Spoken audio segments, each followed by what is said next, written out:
Bonjour à toutes et à tous et bienvenue sur notre nouvelle chaîne Le Chemin d'Akita. Alors aujourd'hui, j'aimerais vous parler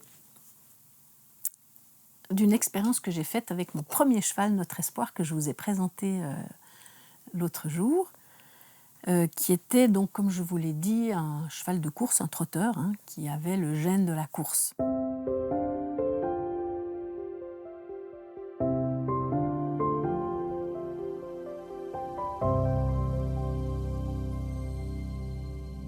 Alors j'ai partagé avec vous cette image très émouvante de cette personne qui avait la sclérose en plaques et qui a ressenti grâce à lui à nouveau qui a ressenti à nouveau le mouvement de la marche dans son bassin. Et voilà, je vous ai raconté comment ça s'était passé avec Notre Espoir qui l'avait attendu. Mais aujourd'hui, j'aimerais vous raconter quelque chose qui parle aussi de lui et de son gène de la course. C'est que quand je l'ai récupéré, je vous avais dit qu'il était très difficile à monter, qu'il embarquait, qu'il pointait, enfin bref. Et juste pour vous dire, pour faire un petit tableau de la difficulté que j'ai rencontrée avec ce cheval, c'est que quand je l'ai recueilli, c'était impossible de partir de l'écurie au parrain abandonné. Quelque chose qui était juste même pas imaginable. Et donc, dans la mesure où j'avais pas les connaissances que j'ai aujourd'hui, et que je ne souhaitais pas utiliser de codification. D'ailleurs, il n'y avait pas encore d'approche américaine qui était en Suisse quand j'ai récupéré ce cheval. Ce que moi j'ai fait, c'est que quand je partais de l'écurie, je partais à pied.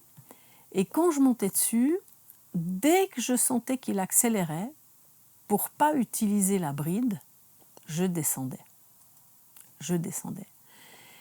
Et j'attendais qu'il soupire, j'attendais, je le laissais brouter, puis uniquement quand il était calmé, je me remettais dessus. Et tout le monde se moquait un peu de moi en me disant « Oui, mais si tu descends, tu vas voir, il va croire qu'il a le dessus. » Enfin, j'étais pas mal critiquée dans cette manière que j'avais de commencer à essayer de communiquer avec Notre Espoir. Mais je me suis dit « Non, non, c'est par là que je vais aller. Même si on se moque de moi, c'est pas grave, j'ai le temps. » Et donc, j'ai continué comme ça tous les jours, c'est-à-dire que je partais de l'écurie, dès que j'étais sur son dos, dès qu'il accélérait, qu'il commençait d'accélérer le pas, je descendais. Parce qu'après, si je prenais les rênes, l'anxiété montait chez lui, il partait au trot et c'était fini, il embarquait. Donc, c'est ce que j'ai fait. Et j'ai fait ça pendant 30 jours, un mois entier. Et parfois, je mettais, je ne sais pas, 1 heure pour faire 500 mètres, parce que j'attendais chaque fois que le cheval se calme, qu'il respire tranquillement, que je l'entende soupirer. Et c'était qu'à ce moment-là que je me remettais dessus. Et parfois, je pouvais faire 2, 3, 4 pas. Et du coup, boum, ça repartait à fond la caisse. Et au bout de 30 jours, j'ai pu me mettre sur Notre Espoir, pratiquement en partant de l'écurie, et partir en reine abandonnée sans qu'il accélère, dans un pas complètement détendu, où je le sentais vraiment serein. Et j'ai fait 1 heure de pas tranquille, au bout de 30 jours. Et évidemment, 30 jours pour moi, c'était très long parce que j'étais professionnelle, j'avais qu'une envie, c'était de trotter, de galoper, de faire des choses avec ce cheval. Puis en même temps, je voyais bien comme il était bien massacré dans son esprit, dans son monde émotionnel, dans son physique aussi. Donc c'était clair que j'allais faire preuve de toute la patience du monde. Mais n'empêche que 31 jours, ça paraissait long. Mais ce qui était vraiment intéressant, c'est que quand j'ai pu partir de l'écurie, reine abandonnée, avec un cheval détendu, comment vous expliquer? C'était comme si j'avais gagné le championnat du monde. Parce que d'où on partait et où j'étais arrivée finalement en 30 jours, c'était rien du tout. Et ce qui était vraiment intéressant aussi pour moi, vous voyez, dans cette expérience que j'avais faite à l'époque, c'était que ce cheval qui avait été bien massacré dans sa carrière de cheval de compétition. Il avait été frappé, on avait tiré dessus, il s'était fracturé l'éminence pyramidale sur un saut. Enfin, il avait vraiment vécu une carrière d'obstacles difficile avec les humains. Et bien, vous voyez, avec le recul, quand je repensais à ça, je m'étais dit, ben voilà, il a fallu 30 jours à ce cheval pour me faire confiance, en fait. Mais ce qui était pour moi tellement intéressant dans cette expérience, c'est que dans la mesure où je ne l'ai pas codifié, j'ai juste attendu qu'il me rejoigne. Parce que jamais je me suis énervée quand il accélérait au pas comme ça. Jamais je me suis découragée. Jamais j'ai douté de la bonne décision que j'avais prise d'accueillir ce cheval. Quand je descendais, j'étais vraiment super calme. J'étais toujours dans une attitude rassurante. Quand je descendais de lui, c'était juste intérieurement, j'étais en train de lui dire, sans lui le dire verbalement, mais intérieurement, je lui disais « Tout va bien, notre espoir. Tu n'as pas besoin d'avoir peur, tout va bien. Tu n'as plus besoin de courir, tout va bien. Je ne te demande rien, tout va bien. Je n'attends rien de toi, tout va bien.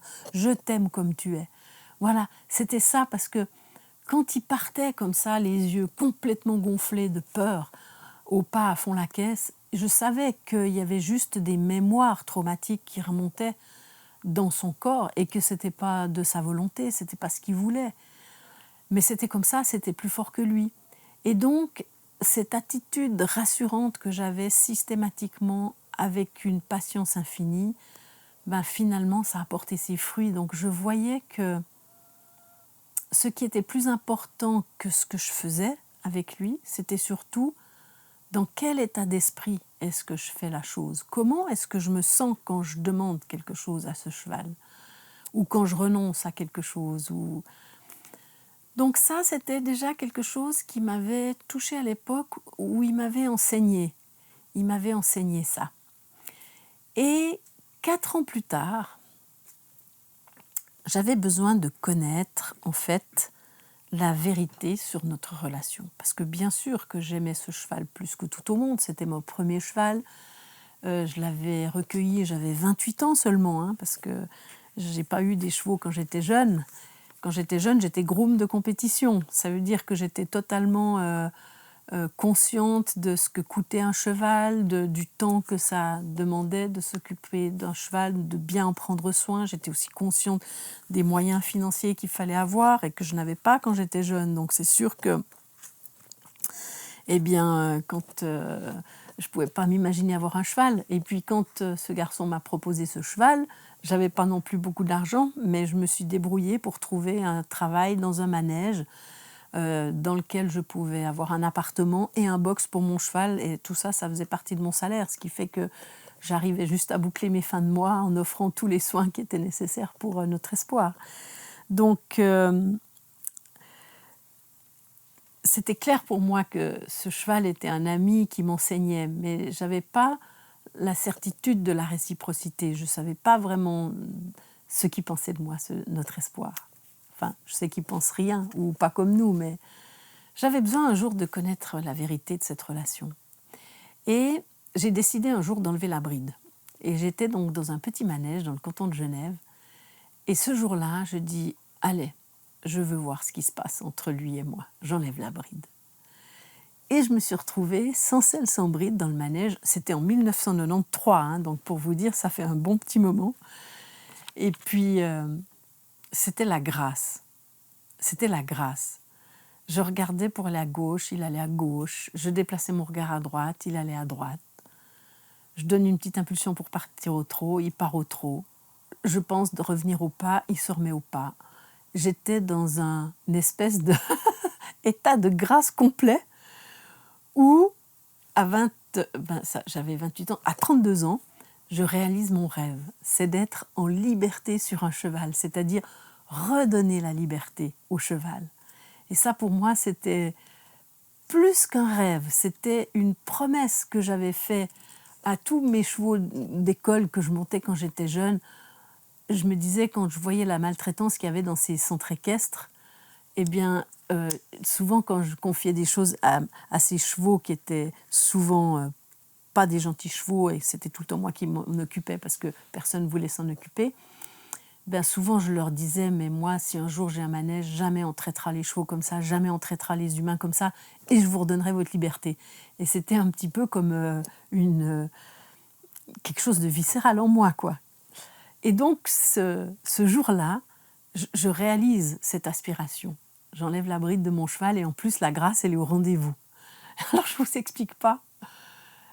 Il n'y a pas de mots pour dire comment j'étais quand je suis descendue de Notre Espoir. C'était quelque chose d'incroyable parce que ça avait été un cheval qui était tellement difficile à contrôler dans la vitesse, par exemple.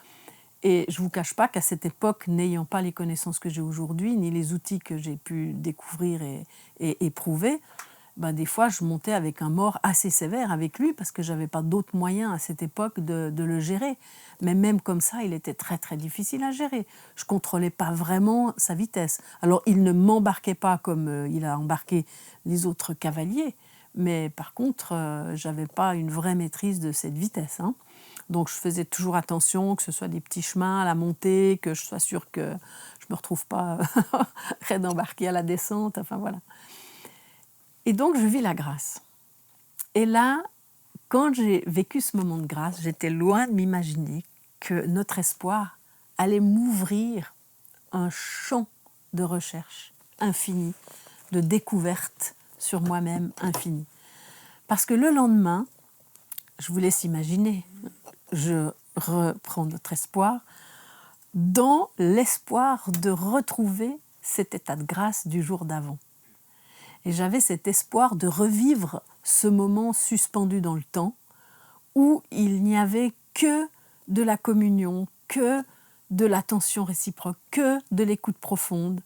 C'était juste totalement magique pour moi. Et donc le lendemain, j'avais hâte, parce que je n'avais pas dormi de la nuit, j'avais hâte de retrouver ce moment-là. Sauf que ça ne se passe pas du tout comme ça. Ce moment-là, je me mets sur Notre Espoir, en liberté, je porte mon regard à gauche parce que je décide d'aller à gauche, il part à droite. Perte de contrôle de la direction. Et là, je me retrouve démunie parce que je n'ai pas cet outil de coercition que représente la bride et le mors. Je n'ai rien pour ça. Je sais que c'est un cheval de course. J'ai tous ces souvenirs d'embarquement. D'accord ? Donc, dès que je perds déjà le contrôle de la ligne, j'ai tout de suite l'inquiétude de perdre le contrôle de la vitesse qui s'élève en moi. Donc, je refais une tentative, je veux aller à droite, le cheval il part à gauche. Systématiquement, il part de l'autre côté où je souhaite aller.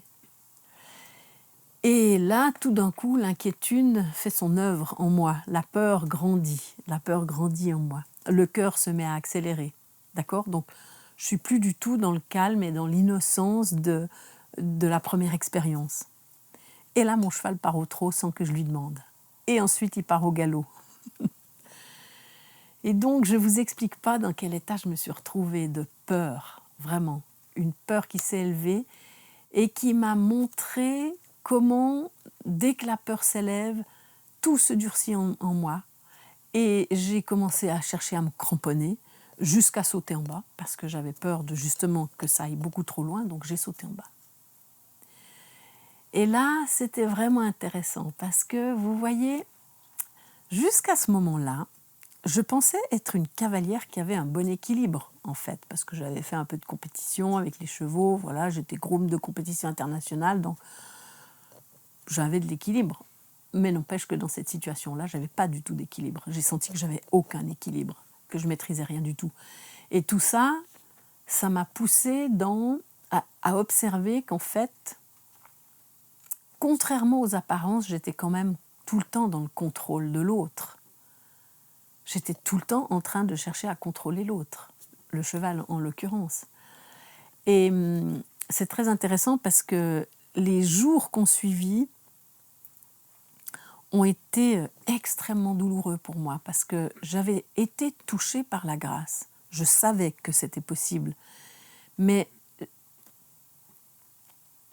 ça s'était passé dans un espace, je pourrais dire, de magie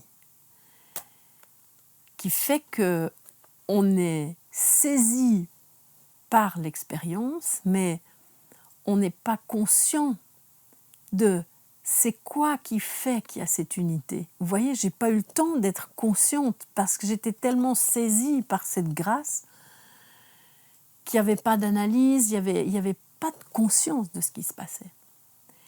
Et donc, ensuite, ma relation avec notre espoir dans les semaines qui ont suivi s'est dégradée parce que je ne pouvais plus faire comme si ça n'existait pas, ce que j'avais vécu. Et c'était ce que j'attendais depuis toujours. Donc le fait de ne pas pouvoir retrouver ça, et puis que ma relation se dégrade à nouveau, parce que évidemment, dès que je perdais le contrôle, j'étais de nouveau dans un rapport de force avec notre espoir. Et donc j'ai dû remettre la bride avec des tensions. Il m'a poussée dans des retranchements énormes. Et un jour, j'étais même, je crois, ce jour-là avec la bride, j'avais du mal à contrôler la vitesse du galop, même dans le manège. Et ce jour-là, je me suis effondrée en larmes sur notre espoir, parce que j'en pouvais plus. Je ne savais pas comment retourner à cet endroit. Donc je m'effondre en larmes sur notre espoir. Et au moment même où je m'effondre, c'est-à-dire que je lâche prise, finalement, sur le contrôle de l'autre, parce que j'en ai point, eh bien le cheval s'est arrêté. Et ce qui était vraiment intéressant, c'est que dans ce moment-là, comment vous expliquer ? J'ai juste eu la présence d'esprit, en fait, de faire le lien entre le nouvel état dans lequel j'avais sombré, c'est-à-dire l'effondrement intérieur, le lâcher-prise par rapport au contrôle, et le fait que le cheval s'arrête. Et là, ayant cette présence d'esprit, j'ai dit « Ah, c'est par là que je dois comprendre quelque chose. C'est par là que je dois comprendre quelque chose. » Alors j'ai mis du temps, j'ai mis beaucoup de temps, mais j'ai quand même vu que tant que j'étais dans le contrôle, en fait, ce contrôle venait de la peur, d'accord ? Et la peur venait du mental. Ça, j'ai assez vite compris, parce qu'après, j'ai fait pas mal de recherches sur la peur en tant que phénomène, justement, pour m'affranchir de ses effets, puis accompagner des milliers de personnes à s'affranchir des effets de la peur, parce que c'est un véritable poison mortel, c'est même un virus le plus mortel du monde, c'est la peur. Hein. Je l'ai souvent évoqué dans des conférences ou dans des cours. S'affranchir des effets de la peur, il n'y a rien de plus sérieusement utile et vital aujourd'hui. Mais pour en revenir à la relation avec le cheval, c'est la même chose. C'est très important de s'affranchir des effets de la peur, parce que la peur, elle vient d'une projection mentale négative. Et puis la peur, elle a des effets sur tout notre système interne. Et quand on est dans ce contrôle-là, eh bien, on est dans la prédation. Et en fait, le cheval, lui, il est une proie. Et nous, on est des prédateurs. Donc, dès que je cherche à contrôler le cheval, eh bien, je génère dans le cerveau reptilien la stratégie de survie numéro 1 du cheval, c'est la fuite. Et la fuite du cheval qui représente le danger, pour moi, ça met en route mon propre reptilien, c'est ce réflexe de cramponnage qu'on a dans notre cerveau reptilien qui est lié à la survie. Donc, on se cramponne avec les rênes, avec le mors, on se cramponne avec les jambes, et ça active le cerveau reptilien du cheval, et ensuite ça active mon cerveau reptilien, puis on a ces deux cerveaux reptiliens qui se potentialisent dans la peur, et c'est ce qui provoque les embarquements. Donc, qu'est-ce qui se passe quand je m'effondre ? J'abandonne le contrôle. J'ai atteint un tel niveau de stress que j'abandonne le contrôle. Donc j'abandonne, je quitte l'énergie de la prédation, je me rends, je me rends, je lâche prise et je me rends. Et ce qui est très intéressant, c'est que notre espoir a tout de suite senti ce changement d'état intérieur. Et tout de suite, son cerveau reptilien s'est apaisé. Et tout de suite, il s'est arrêté.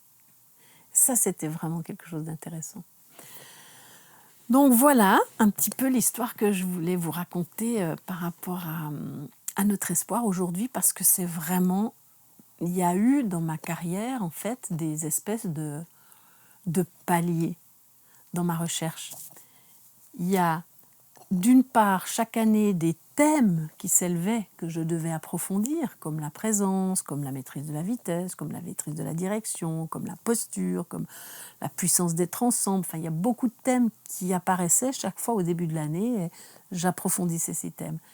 Ça, c'était des thèmes. Et puis après, il y a eu des paliers qui m'ont ouvert des champs de découverte. Et ce moment-là, avec mon premier cheval, ça en a été un qui encore à ce jour est très vivant. Et je pense que c'est lui qui m'a conduit le premier dans cet intérêt, cette passion que j'ai développée pour les lois de la mécanique quantique, de la physique quantique, que j'ai découvert des années plus tard. Mais il est le premier à m'avoir fait, je pense, faire vraiment une expérience quantique. Donc voilà pour cette petite histoire d'aujourd'hui. J'espère qu'elle vous a plu. Et puis, je me sens dans une profonde gratitude, évidemment, par rapport à notre espoir qui m'a accompagnée pendant plus de 10 ans quand même. Alors, c'est pas beaucoup, mais je l'avais acheté, il avait déjà 11 ans.